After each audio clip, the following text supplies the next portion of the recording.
Hi అండి. ఈరోజు పంజాబ్లో సిక్కులు గురుద్వారాలో చేస్తారు కదా కడాయి ప్రసాద్, దాన్ని ట్రై చేసిన. దానికోసం ఒక కప్పు గోధుమ పిండి, ఒక కప్పు చక్కెర, అరకప్పు నెయ్యి, 2 కప్పులు నీళ్లు తీసుకోవాలి. మొదట నెయ్యిని వేడి చేసి దాంట్లో గోధుమ పిండి వేసి బాగా కలపాలి. అది మొదట గట్టిగా ఉన్నట్లే అనిపిస్తుంది, కానీ నిదానంగా లూజ్ అవ్వడం మొదలవుతుంది. ఆ టైంలో ఈవెన్ రంగు కూడా మారుతుంది. ఇప్పుడు అందులో చక్కెరని యాడ్ చేసేసి బాగా కలపాలి. బిగినింగ్ నుంచి కూడా చెయ్యి వదలకుండా కలుపుతూనే ఉండాలండి. గోధుమ పిండి ఎప్పుడైతే రంగు మారుతుందో అప్పుడు ఒక మంచి స్మెల్ కూడా వస్తుంది.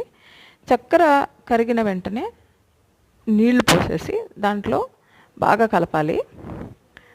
కలిపిన 2-3 నిమిషాల్లోనే నీళ్ళన్నీ అబ్జార్బ్ అయిపోయి మెత్తటి స్వీట్ తయారైపోతుంది.